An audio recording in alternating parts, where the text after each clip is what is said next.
ইসলামের গতানুগতিক ফরজ বিধানগুলির মধ্যে বেশিরভাগ বিধানগুলি একমাত্র আল্লাহ রব্বুল আলামিন আমাদের জন্য দিয়েছেন। ফরজ বিধানের জন্য কথা যদি আসে, তাহলে উপরের কাতারের মধ্যে সর্বপ্রথম না হলেও তিনের মধ্যে চারের মধ্যে রাখতে হবে একটা বিধান, যেটা হলো হজ। যে হজটা স্বয়ং আল্লাহ রব্বুল আলামিন কোরআনে কারীমে একজন সামর্থ্যবান মুমিন বান্দার উপর ফরজ করেছেন। এটা এমন পর্যায়ের ফরজ, নামাজ যেরকম ফরজ, রোজা যেরকম ফরজ, হজও ঠিক একই প্রকারের ফরজ, কোন অংশে কম নয়।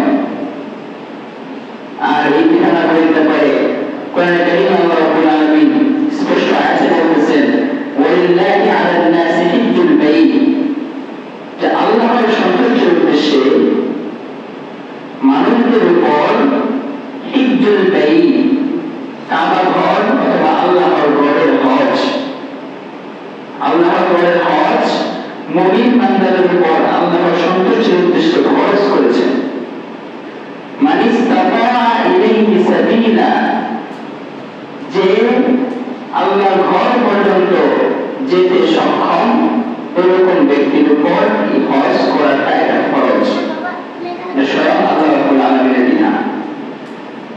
রাসূল কারীম সাল্লাল্লাহু আলাইহি ওয়াসাল্লাম হাদিস শরীফে, মুসলিম শরীফের হাদিসে স্পষ্টভাবে বলতেছেন যে ইন্নাল্লাহ তাআলা ক্বাদ ফারাদা আলাইকুমুল হজ্জ, যে নিশ্চয়ই আল্লাহ রাব্বুল আলামিন তোমাদের উপর হজকে ফরজ করেছেন, ফাহুজ্জু, সুতরাং তোমরা হজ করো। এই আয়াতগুলো থেকে আমরা জানতে পারলাম যে হজ করাটা নামাজ যেরকম ফরজ বিধান, রোজা রমজান মাসে রোজা আমরা রেখেছি সেটা যেরকম ফরজ বিধান, হজও ঠিক একই ক্যাটাগরির ফরজ বিধান, কোন অংশে কম না। হজ শব্দের অর্থ হল যাওয়া আসা অথবা কোনো কিছু জিয়ারত করা, ঘোরাফেরা করা, চলাফেরা করা। এই সমস্ত শব্দের বাংলা অর্থ আরবি হল হজ, আল হজ্জু। এই শব্দ থেকে হজ শব্দটা নিয়ে আসা হয়েছে।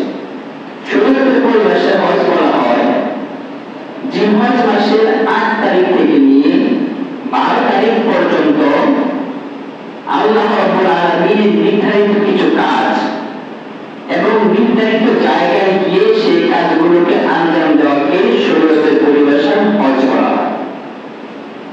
নির্ধারিত কাজ যেরকম হজের কার্যক্রম সর্বপ্রথম শুরু হয় হল মক্কা থেকে মিনার দিকে, আদি জিলহজ। মিনায় যাওয়া, মুজদালিফায় যাওয়া, উপরে আরাফা করা, কুরবানি করা, সাই করা, তাওয়াফ করা। তো এই যে কাজগুলো আছে নির্ধারণ করা, শরীয়ত আমাদের জন্য নির্ধারণ করে দিয়েছে। এই কাজগুলোকে শরীয়ত নির্ধারিত সময় অর্থাৎ ৮ তারিখ থেকে নিয়ে ১২ তারিখ পর্যন্ত এই ৫ দিন মূলত হজের কার্যক্রম। তো এই ৫ দিনের ভিতরে এই কাজগুলোকে করাকেই মূলত হজ বলা হয়। তো এইখানে মুফাসসিরিনে কেরাম, মুহাদ্দিসিনে কেরাম কয়েকটি বিষয় তারা স্পষ্ট করেছেন যে হজটা সর্বপ্রথম হযরত আদম আলাইহিস সালাম সময় থেকেই শুরু হয়ে গিয়েছে। কেউ বলেছেন যে একমাত্র আমাদের যে ধর্ম অর্থাৎ আমাদের যে শরীয়ত, কোরআনের মাধ্যমে আমরা যে শরীয়তটা পেয়েছি, ইতিপূর্বে অনেক উম্মতের বন্ধুত্ব হয়ে গেছে যাদের শরীয়ত আমাদের শরীয়ত এক ছিল না। অর্থাৎ আসমানি কিতাব অনুযায়ী শরীয়ত নির্ধারণ করা হয়।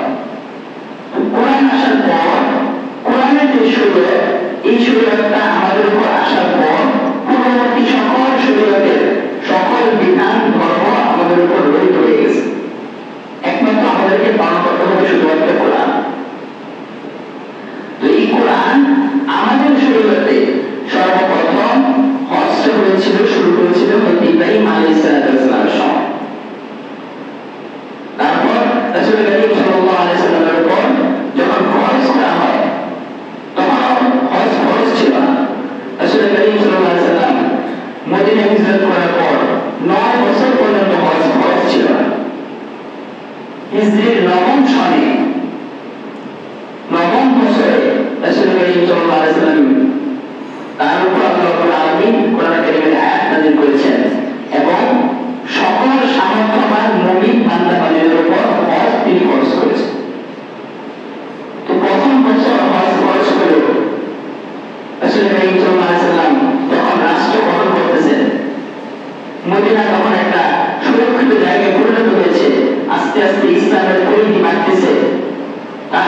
মুশরিকদের অত্যাচার আস্তে আস্তে কমতেছে, তাদের উপর মুসলমানের সংখ্যা ভারী হচ্ছে।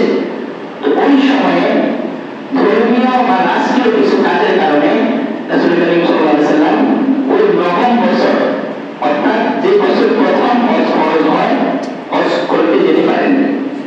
হযরত আবু বকর সিদ্দিক রাদিয়াল্লাহু তাআলা আনহুকে হজের লিডার বানিয়ে, মুআল্লিম বানিয়ে তিনি একটা দল হজ করতে মক্কায় পাঠিয়েছেন। রাসূল করিম সাল্লাল্লাহু আলাইহি সাল্লাম নবম নির্দেশনায় এই কাজটা করলেন। অর্থাৎ যখন আমাদের উপর সর্বপ্রথম হজটা ফরজ হয়, তারপর পরের বছর দশম নির্দেশনে যে রাসূল করিম সাল্লাল্লাহু আলাইহি সাল্লামের জীবনের শেষ হজ ছিল, এই বছর দশম নির্দেশনে হজ করেন। হজ করার পর রাসূল করিম সাল্লাল্লাহু আলাইহি সাল্লাম সেই হজের মধ্যে আরাফার ময়দানে বিদায়ী হজের ভাষণ দেন। ওইটাই ছিল রাসূল করিম সাল্লাল্লাহু আলাইহি সাল্লামের জীবনের শেষ হজ। এটা হলো আমাদের সময়ের হজ, যেটা আমাদের উপর ফরজ করা হয়। আর বলেছিলাম পূর্ববর্তী শরীয়ত, কোরআন আমাদের উপর নাযিল হয়েছে আমাদের শরীয়ত ছাড়াও পূর্ববর্তী সকল নবীদের শরীয়তে কাবাগরের তওয়াফ করা, হজ করা এটা সবার উপরই ফরজ ছিল। কাবাগর সর্বপ্রথম নির্মাণ করেন আদম আলাইহিস সালাম। তাফসীরে বইতে পাওয়া যায় যে কাবাগর বর্তমান যে জায়গায় অবস্থান করতেছে, এই জায়গাটা হলো পৃথিবীর মধ্যে সর্বপ্রথম স্থল জায়গা। পৃথিবী পুরোটাকে পানি ছিল পৃথিবীর মধ্যে। তারপর সর্বপ্রথম যে জায়গাটা স্থল হয় পৃথিবীতে, সেই জায়গাটা হলো কাবাগরের জায়গাটা। এবং এই কাবাগরের জায়গাটা একদম সরাসরি আল্লাহ রাব্বুল আলামিনের যে আরশ আজিমের সরাসরি নিচে কাবাগরের জায়গাটা। তো এই জায়গার মধ্যে আল্লাহ রাব্বুল আলামিনের হুকুমে সর্বপ্রথম আদম আলাইহিস সালাম কাবাগর নির্মাণ করেছিলেন। নির্মাণ করার পর থেকে তৎকালীন সময়ে যুগে যুগে সকল আম্বিয়া আলাইহিস সালামগণ তাদের নির্দিষ্ট নিয়মে, আমাদের নিয়ম না, বর্তমান আমরা যে নিয়মে হজ পালন করি, পূর্ববর্তী শরীয়তে ওই নিয়মটাকে আমাদের নিয়মটা ছিল না। তাদের জন্য আল্লাহ তাআলা নির্দিষ্ট অন্য নিয়মে তারা হজ পালন করতেন, কিন্তু হজ তার উপর ছিল, নিয়মটা শুধু ভিন্ন ছিল। তো আদম আলাইহিস সালামের সময় যখন শেষ হয়ে গেল, হযরত নূহ আলাইহিস সালাম দুনিয়াতে আগমন করলেন। নূহ আলাইহিস সালাম তার সম্প্রদায়কে দীর্ঘ 950 বছর এরকম দিনের দাওয়াত দিয়েছে, কিন্তু তার সম্প্রদায় সেই দাওয়াত গ্রহণ করলেন না। আল্লাহ রাব্বুল আলামিন কুদরতিভাবে তাদের উপর আযাব দেওয়ার চিন্তা করলেন। তাদের উপর আসলে মহাপ্লাবন, এমন প্লাবন আসছে পুরা দুনিয়ার মধ্যে একটা গাছপালা, একটা স্থাপনা, কোনো কিছু দুনিয়ার জন্য এরকম টিকে ছিল না। একদম সমতল ভূমি হয়ে গিয়েছিল পুরো দুনিয়া।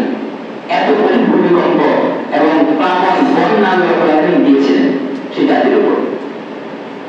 এইখানে মুফাসসিরিন বলেন, নূহ আলাইহিস সালামের সময় যে বন্যাটা হয়েছিল, সেই বন্যার সময় আদম আলাইহিস সালাম যে কাবাগর নির্মাণ করেছিলেন, সেই কাবাগরের যে স্ট্রাকচার সেটা ভেঙে চুরে চুরমার হয়ে গিয়েছিল। কাবাগরটা তখন আর ছিল না। নূহ আলাইহিস সালাম দ্বিতীয়বার এটাকে পুনর্নির্মাণ করেছেন। তো নূহ আলাইহিস সালাম পুনর্নির্মাণ করার পর হাজার হাজার বছর, অনেক বছর পর্যন্ত সেই নির্মাণের উপর প্রতিষ্ঠিত ছিল কাবাগর। তারপরে কয়েক হাজার বছর পরে এসে হযরত ইব্রাহিম আলাইহিস সালাম দুনিয়াতে আগমন করেন। তো তখনও কোন একটা কারণে, অনেক বছর হয়ে যাওয়ার কারণে কাবাগরের স্ট্রাকচারটা দুর্বল হয়ে যায়, সেটাকে আবার নির্মাণ করার প্রয়োজন দেখা যায়।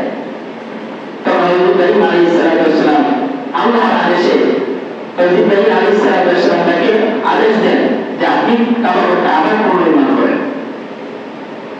ইব্রাহিম আলাইহিস সালাম কাবাগরটা পুনর্নির্মাণ করলেন। পুনর্নির্মাণ করার পর এবার আল্লাহ রাব্বুল আলামিন ইব্রাহিম আলাইহিস সালামকে আদেশ করেন যে আপনি মানুষদের মধ্যে হজ করার ঘোষণা দিয়ে দেন। সূরা হজ্জে আল্লাহ রাব্বুল আলামিন কোরআন কারীমে শিক্ষা দিচ্ছেন ইব্রাহিম আলাইহিস সালামকে যে আপনি ঘোষণা করেন। আয়াতটা হলো মুআদ্দিন বিন নাস, আপনি মানুষের মধ্যে ঘোষণা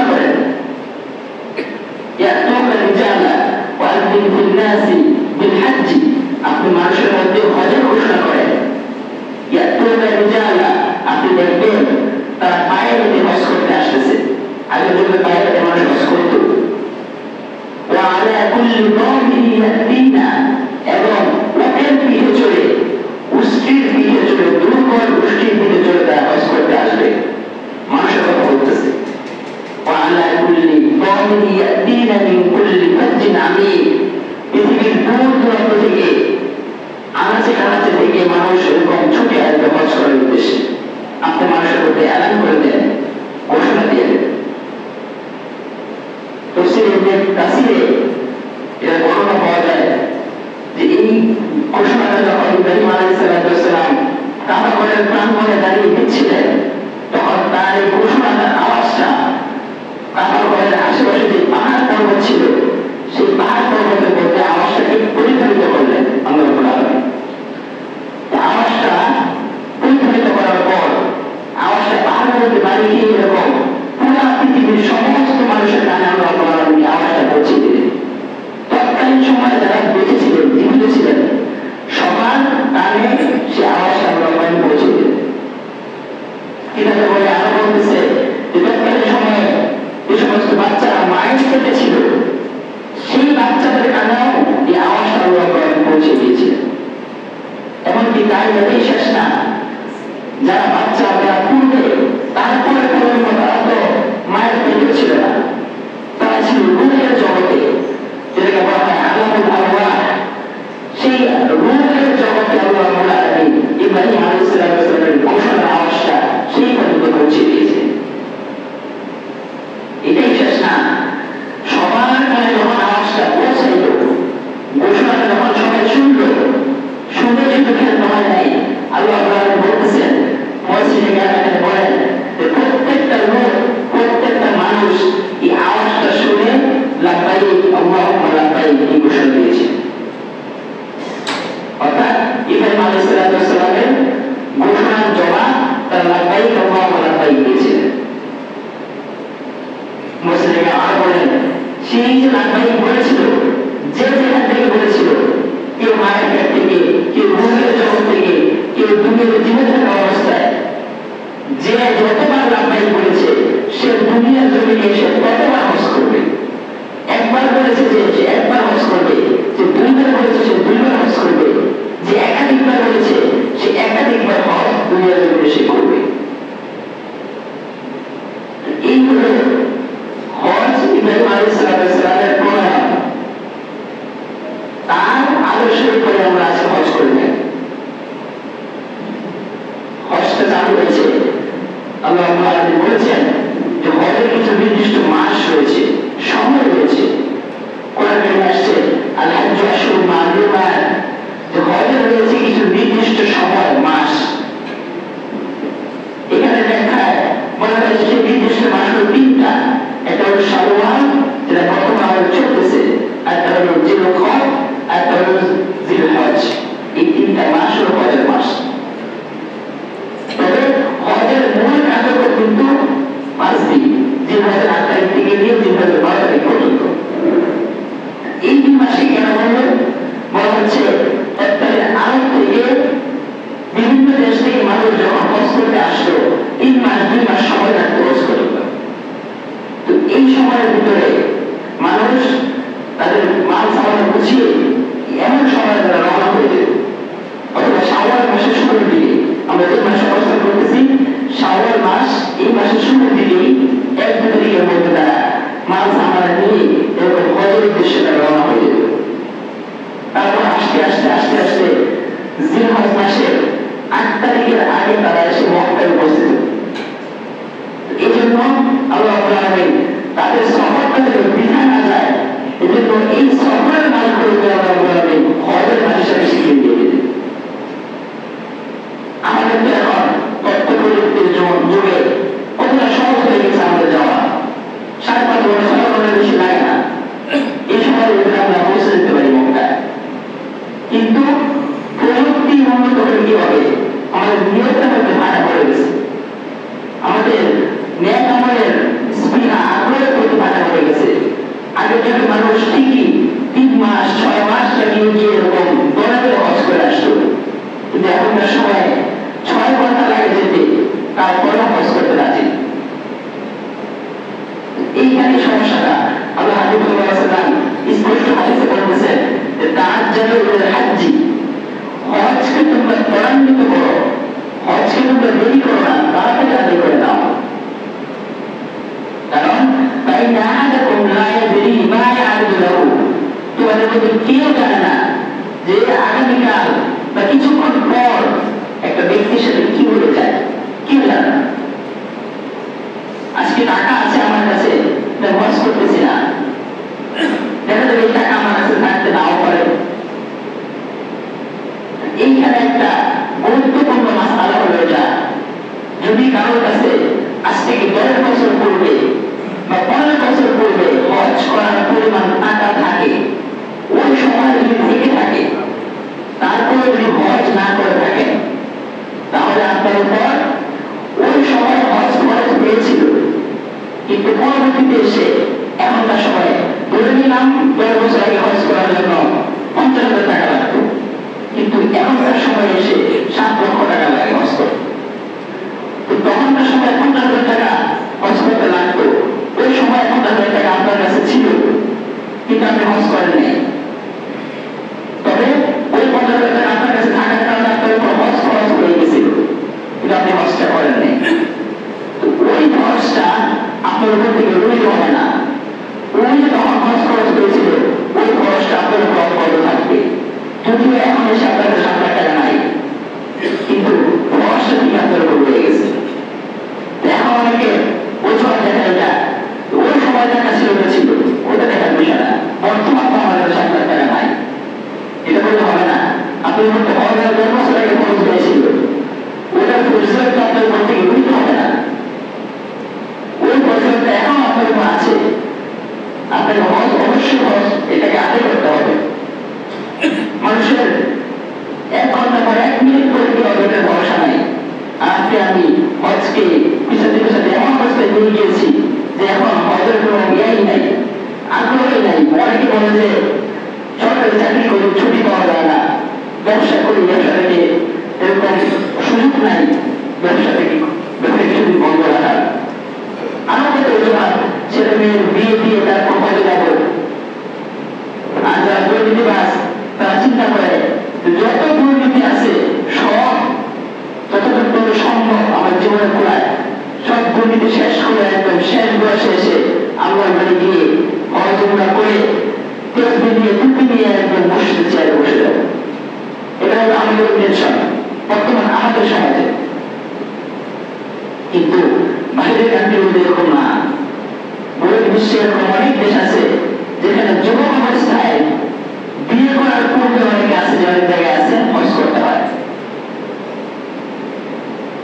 আল্লাহ বলতেছেন যে আল হাজ্জু আল আজ্জু, হজ হলো একটা কষ্টসাধ্য বিধান। হজ কিন্তু সহজ না, হজ কিন্তু অনেক কষ্টের কাজ। এই জন্য বলা হচ্ছে যে হজ গুলো করে নাও শক্তি সামর্থ্য থাকা অবস্থায়।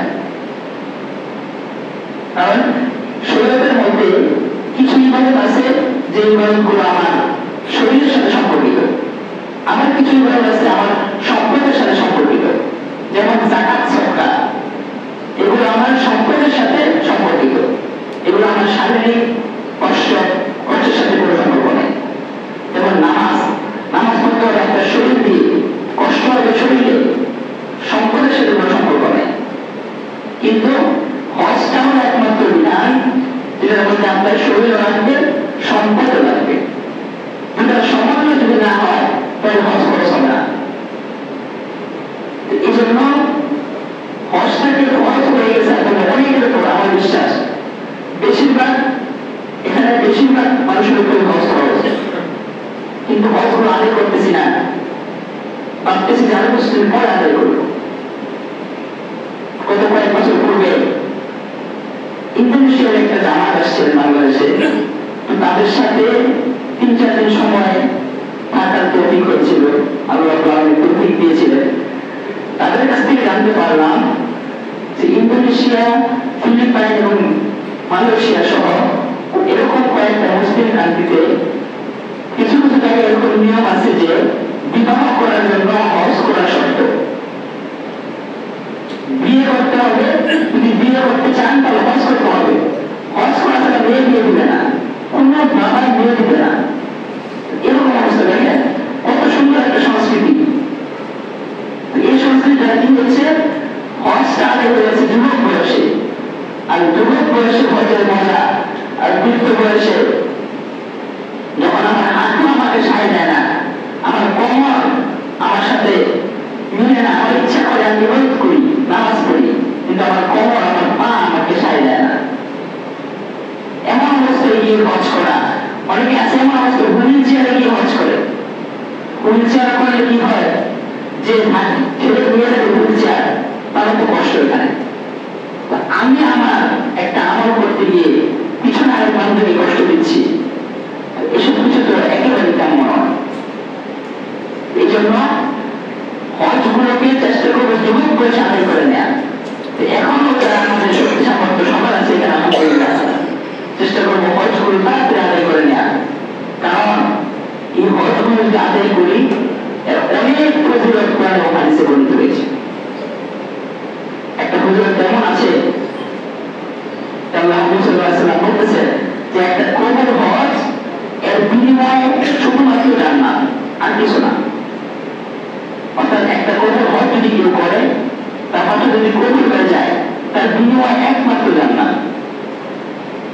হাদিস শরীফে বলতেছেন রাসূল সাল্লাল্লাহু আলাইহি ওয়াসাল্লাম যে আল হজ্জুল মাবরুর লাইসা লাহু জাযাউন ইল্লাল জান্নাহ, যে একটা কবর হজ তার প্রতিদান একমাত্র জান্নাত ছাড়া কিছুই না। আলহামদুলিল্লাহ কাছে হজের বিষয়ে বলতেছে মান আরাদাল হজ্জা, যে ব্যক্তি হজের ইচ্ছা করেছে এবং হজ করেছে, ওয়ালাম ইয়ারফুত ওয়ালাম ইয়াফসুক, এবং হজের দিন হয়তো 8 তারিখ থেকে নিয়ে 12 তারিখের এইটুকুর মধ্যে সময়ের মধ্যে কোনো খারাপ কাজ যদি না করে, কোনো অশ্লীল কথাবার্তা না বলে, স্ত্রী সহবাস না করে, এই সময়ের ভিতরে যদি গুনার কাছ থেকে বিরত থাকতে পারে, তাহলে রোজা কায়াউমিন, সে দেশে ফিরে আসবে, বাংলাদেশে ফিরে আসবে। কায়াউমিন ওয়ালাদু উম্মুহু, তার মা সত্য ভূমিষ্ঠ শিশু যেরকম নিষ্পাপ করে মায়ের গর্ভ থেকে বের হয়, ওই ব্যক্তিরা হজ শেষ করে বাংলাদেশে এরকম নিষ্পাপ হয়ে ফিরে আসবে। এটা হলো হজের ফজিলত। এরকম ফজিলত একটা দিলা না, অসংখ্য আমাদের ফজিলত এরকম কোরআন এবং হাদিসে পাওয়া যায় হজের বিষয়ে। আজকে তো আমরা হজ থেকে একদম লাইটলি নিয়ে নিচ্ছি, যে হজ না করলে হয়তো সমস্যা নেই, কিন্তু না, হজটাকে করতেই হবে, এই বিধায় আপনার থেকে কখনো রহিত হবে না। আপনি যদি নিজে এমন অবস্থায় পৌঁছে গিয়ে থাকেন যে আপনার শরীরে শক্তি সামর্থ্য নাই হজ করার মতো, তাহলে আপনি অন্তত বৈদিক হজ করার জন্য হলেও কাউকে উদ্বুদ্ধ করেন, ছেলেদেরকে উচ্ছেদ করে রেখে যান যে আমার বন্ধু হজ, আমার হজটা আমার পরবর্তীতে তোমরা করে দিও। আল্লাহ কসম করে বলছি, হজ যদি কেউ না করে ইন্তেকাল করেন, এই হজের খরচ কোন দোয়ার মাধ্যমে যদি মসজিদ মাদ্রাসা করে দুনিয়ার মধ্যে পড়িয়ে ফেলেন, এটি মিসকিনকে খাইয়ে যদি একদম সবার পেট কেমন পর্যন্ত করে দেন, তারপরে হজের ফজিলত ঠিক আদায় হবে না। এটা আপনাকে পালন করতে হবে। জীবদ্দশায় পালন করেন অথবা ওসিয়ত করে আপনার ইন্তেকালের পর আপনার সন্তানরা পালন করুন, এক কথায় পালন করতে হবে। আর হজ যদি পালন না করেন, এর শাস্তি আরো কঠিন। আল্লাহ রাসূল সাল্লাল্লাহু আলাইহি ওয়াসাল্লাম একটা হাদিসে এরকম বলতেছেন যে মান আরাদাল হজ্জা ফালিয়াতাআজ্জাল, যে হজের ইচ্ছা করেছে সে যেন তাড়াতাড়ি হজ করে নেয়। কারণ ফাইন্নাহু ইয়ামুতুল মারিদ, সে জানে না এমন হতে পারে সে আগামীকাল রোগ তাকে স্পর্শ করতে পারে। একটু পরিমাণ আমি জানি না, এমন হতে পারে কোন একটা মরণাত্মক ব্যাধি আমাকে আক্রমণ করেছে, অথবা হজের টাকা আমি জমিয়ে রেখেছি, ব্যাংকে আমার টাকা আছে, দেখা গেল আমার সন্তান আমার স্ত্রী অসুস্থ হয়ে গেল, এমন অসুস্থ যে অসুস্থ থেকে সুস্থ হওয়ার সম্ভাবনা দেখা যাচ্ছে না, সব টাকা স্ত্রী সন্তানের চিকিৎসায় চলে গেল। আর বলতেছে কোন পথ, এরকম পথ হারিয়ে দেওয়া এমন কোন কাজ বা এমন কোন বিষয় তার সামনে চলে আসা, দিশাহারা হয়ে গেল যে কি করবে। একদিকে চাকরি চলে গেল, একদিকে সন্তান অসুস্থ, এরকম নানান ধরনের ঝামেলা তার মাথার উপর চেপে বসেছে। এবার তিনি বলতে কি করবে? সব থেকে ভালো কারণ হলো কয়েক বছর পূর্বে যে আমাদের করোনা ভাইরাস দিয়েছে। করোনা ভাইরাসের কারণে কি হলো, পুরা সমস্ত ফ্লাইট বন্ধ হয়ে গেছে, হজ বন্ধ হয়ে গেছে, উমরা বন্ধ হয়ে গেছে। যে হজরা কিয়ামতের পর থেকে বন্ধ হয়, পৃথিবী শুরুর পর থেকে যখন কাবা নির্মাণ করা হয়েছিল তারপর থেকে তখন পর্যন্ত বন্ধ হয় নাই। সেই অবস্থায় দেখা যায় বাংলাদেশ থেকে মুসলমানদেরকে হজ করতে যাওয়া এটা নিষেধ করে দেওয়া হয়েছে। কত বড় একটা বাধা! এরকম বাধা সামনে আবার আসার আগেই হজ করার আদেশ করেছেন রাসূলুল্লাহ। আজকে পরবর্তী বলতেছে আল্লাহ আলিমুল হাজা, কোন প্রয়োজন চলে আসলো। তো এই ধরনের কাজ, এগুলো হলো এক ধরনের শাস্তি। হঠাৎ করে সামনে একটা বিপদ চলে আসা, আপনি হজ করে নিয়োগ করেছেন, কিন্তু দেখা যাচ্ছে আপনার উপর একটা বিপদ চলে আসলো, এটা আপনার উপর এক ধরনের শাস্তি। এখন আপনার উপর শাস্তি কিভাবে? শাস্তি হলো এইভাবে, রাসূলুল্লাহ আরেকটা হাদিসে বলতেছেন যদি কেউ হজের ইচ্ছা করে, তাহলে আল্লাহ আলামিন এই হাদিসটা হলো সবথেকে সহিহ হাদিস, যেটাকে বলা হয় হাদিসের কুদসি। যে হাদিসের শব্দগুলো শুনে থাকে রাসূলুল্লাহ সাল্লাল্লাহু আলাইহি ওয়াসাল্লামের এবং হাদিসের কথাটা স্বয়ং আল্লাহ রাব্বুল আলামিন। ওইরকম হাদিসে বলতেছে আল্লাহ রাব্বুল আলামিন বলতেছে যে ইন্না আবদান ক্বাদ আসাহহাতু লাকুম জিসমা, যে বান্দাকে তো আমি শারীরিক সুস্থতা দিয়েছি, বান্দাকে আমি শারীরিক সামর্থ্য দিয়েছি, সে সুস্থ চলাফেরা করতেছে, খাওয়া দাওয়া করতেছে। ওয়াসাআতু আলাইহি ফি মাঈশাতিহি, তার জীবিকা নির্বাহের জন্য সমস্ত সুযোগ সুবিধা আমি করে দিয়েছি। তার চাকরি আছে, ভালো একটা ব্যবসা আছে, মাসে লক্ষ লক্ষ টাকা ইনকাম করতেছে, বাড়ি কিনতেছে, গাড়ি কিনতেছে, সব ঠিক আছে বান্দা। এমন অবস্থায় গিয়ে বান্দা তামলিদিন বলতেছে যে তাকদিল হাজাতু লাম ইয়াহুজ্জা, সে ব্যক্তি তারপরে হজ করতেছে না। তাহলে আমি ওই বান্দার উদ্দেশ্যে বলতেছে যে ইন্নী লাইন্নাহু লামাহরুমুন, যে তারা হচ্ছে তো আওয়ামী, এমন অবস্থায় ব্যক্তির উপর যদি 5 বছর অতিক্রম হয়ে যায়, টাকা আছে, শারীরিক সামর্থ্য আছে, হজ করে না, এরকম 5 বছর চলে গেছে। 5 বছর অতিক্রম হওয়ার পর আল্লাহ তাআলা বলতেছে এমন হতে পারে সে বান্দার পর হজ করার কোনো তৌফিক হবে না। আল্লাহ বলতেছে এমন হতে পারে বান্দা হজ থেকে মাহরুম হয়ে সে মৃত্যুবরণ করবে। আর যে ব্যক্তি হজ থেকে মাহরুম হয়ে মৃত্যুবরণ করবে, ওই ব্যক্তির ব্যাপারে সব থেকে কঠিন হুঁশিয়ারি যেটা রাসূল কারীম সাল্লাল্লাহু আলাইহি ওয়াসাল্লাম হাদিস শরীফে দিয়েছেন, এর থেকে কঠিন হুঁশিয়ারি আর কখনো হতে পারে না একজন মুসলমানের জন্য। সেই হুঁশিয়ারিটা হলো রাসূল কারীম সাল্লাল্লাহু আলাইহি ওয়াসাল্লাম বলতেছেন যে মান আরাদাল হাজ্জা ফালাম ইয়াহুজ্জা, যার উপর হজ ফরজ হয়ে গেছে কিন্তু সে হজ করে নাই, ফালা আলাইহি আন ইয়ামুতা ইয়াহুদিয়ান ওয়ালা নাসরানিয়ান। আল্লাহ রাসূল বলতেছে ওই ব্যক্তি ইহুদি হয়ে মৃত্যুবরণ করো অথবা নাসারা হয়ে মৃত্যুবরণ করো, এটা আমার কোনো দেখার বিষয় না। কত বড় হুঁশিয়ারি! এটা এরকম হয়ে যায় যখন কেউ অতিরিক্ত অত্যাচার করে, অনেকে আছে সন্তানদেরকে বলে থাকেন তো অনেক দুষ্টামি করে, তেমন অবস্থায় কি করে যে যা খুশি তা করুক, জাহান্নামে যায়, এরকম অনেকে বলে। তো রাসূল বলতেছে এরকম কথা,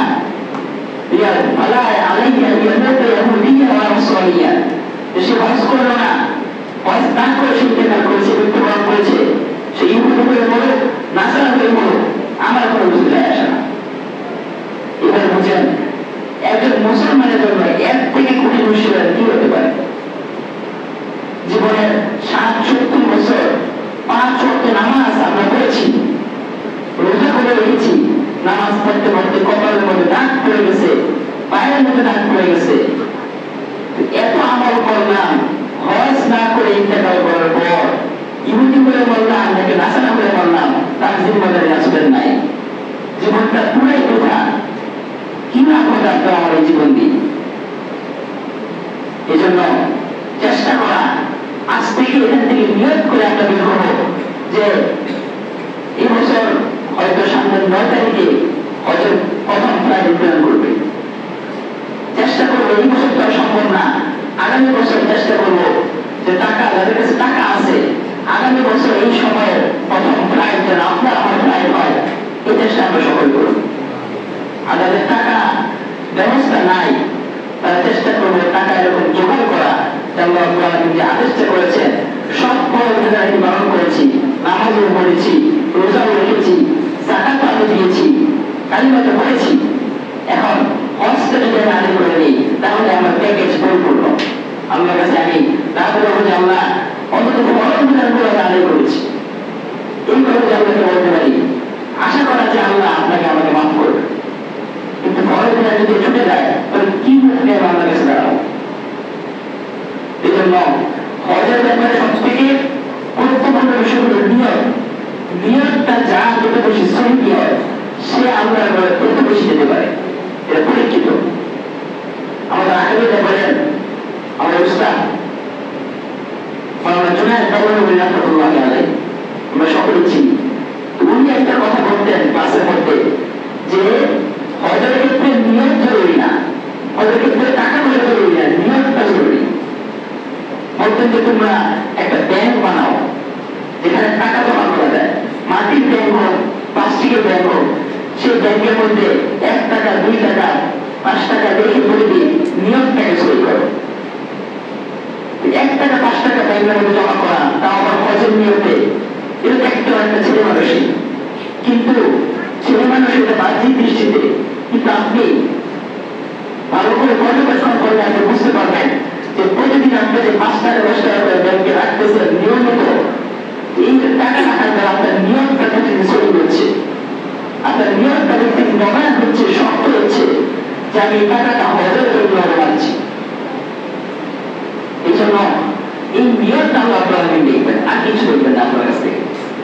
দেখবেন কোন দিকে আপনি কিসের মাধ্যমে আপনি হতে চলে গেছেন, আল্লাহ আপনাকে ডেকে নিয়েছে, এটা আপনি নিজেও বুঝতে পারবেন।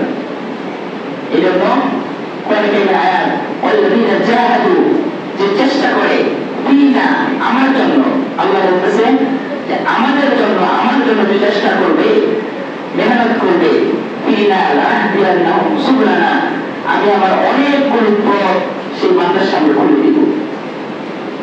তো দেখা যায় কষ্টে আল্লাহর কাজ, এই বিষয়গুলো আপনি মেহনত করেন, তো আল্লাহ রাব্বুল আলামিন আপনার জন্য হজের ব্যবস্থা করে দিবেন।